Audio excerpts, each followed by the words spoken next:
விஜய் அதிக வாக்கு சதவீதம் வாங்கினால் திமுகவிற்கு சாதகமாம். என்ன சொல்றீங்க? அறிவாலயம் கணக்கு. விஜயின் தமிழக வெற்றிக் கழகம் 2026 சட்டமன்ற தேர்தலில் எந்த மாதிரியான தாக்கத்தை ஏற்படுத்தும் என்பது குறித்து ஆளும் திமுக தரப்பில் தீவிரமான விவாதங்களும் ரகசிய ஆய்வுகளும் மேற்கொள்ளப்பட்டு வருகின்றன.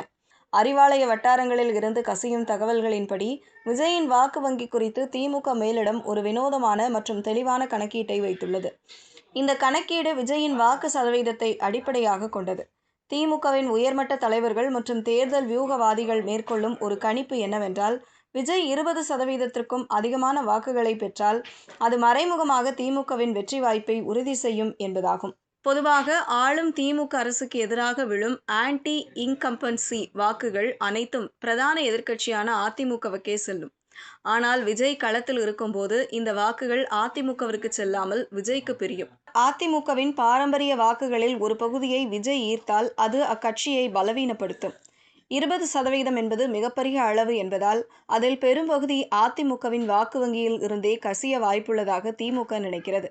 இதனால் மும்முனை போட்டியில் திமுக எளிதாக வெற்றி பெற முடியும் என்பது அவர்களின் கணக்கு. மற்றொரு பக்கம் விஜய் 10%த்திற்கும் குறைவான வாக்குகளை மட்டுமே பெற்றால் அது திமுகவிற்கு பின்னடைவாக அமையும் என்று உயர்மட்ட தலைவர்கள் அஞ்சுகின்றனர். வாக்கு வங்கி பாதிப்பு. விஜய் குறைந்த வாக்குகள் பெற்றால் அவர் வாங்கிய அந்த வாக்குகள் திமுகவின் அடிப்படை வாக்கு வங்கிகளான தலித் மற்றும் சிறுபான்மையின வாக்குகளாக மட்டுமே இருக்க வாய்ப்புள்ளது. திமுகவின் பிடியில் இருந்து விலகல்.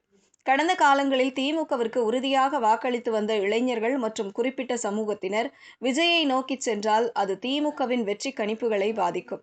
நேரடி போட்டி. விஜய் மிக குறைந்த வாக்குகளை பெற்று ஆளும் கட்சி எதிர்ப்பு வாக்குகளை அவர் பிரிக்க தவறினால் அந்த வாக்குகள் அனைத்தும் நேரடியாக அதிமுகவின் பக்கம் சென்றுவிடும். இது திமுகவிற்கு பெரும் சவாலாக மாறும்.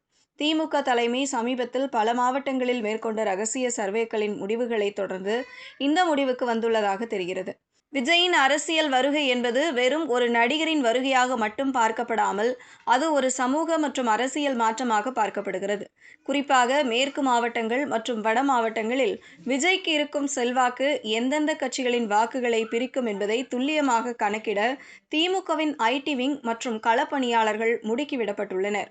திமுக மேலிடத்தை பொறுத்தவரை விஜய் ஒரு பெரிய சக்தியாக உருவெடுத்து வாக்குகளை பிரிப்பது தங்களுக்கு சாதகமாக முடியும் என்றே நம்புகிறது. அதே சமயம் அவர் திமுகவின் வாக்கு வங்கியில் மட்டுமே கை வைத்தால் அது தேர்தலில் ஒரு கடினமான சூழலை உருவாக்கும் என்பதை உணர்ந்து அதற்கேற்ற தேர்தல் வியூகங்களை மேற்கொண்டு வருகிறது திமுக. தமிழக அரசியலில் விஜய் ஃபேக்டர் என்பது தேர்தல் நாளில் எப்படி இருக்கும் என்பதை பார்க்கலாம்.